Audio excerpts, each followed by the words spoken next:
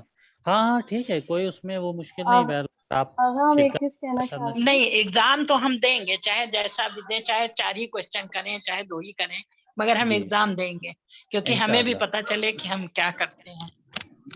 جی نہیں کہ میرے ٹھیک ہے دماغ میں انشاءاللہ. کتنا آیا. جی ہاں بالکل بالکل. شکریہ. کوئی بات نہیں. ہاں بتائیے کوئی اور سوال کسی کا؟ جی آغا سوال نہیں تھا، بس یہ کہنا چاہ رہے تھے کہ جزاک اللہ، آپ نے بہت اپنا بہترین مطلب ہم لوگوں کو علم دیا، اپنا اتنا قیمتی وقت نکال کے، اور نہیں پورا جی جو آپ نے پورا کورس بہت ہم لوگوں اچھا کو لگا. تعلیم کی، جی اور آقا بہت بہت اچھا مطلب لگا. بہت بہت فائدے سے اچھا لگا سمجھایا آپ سے بھی پڑھ آپ کے. نے، اور ہم لوگوں نے انٹرسٹ بھی لیا.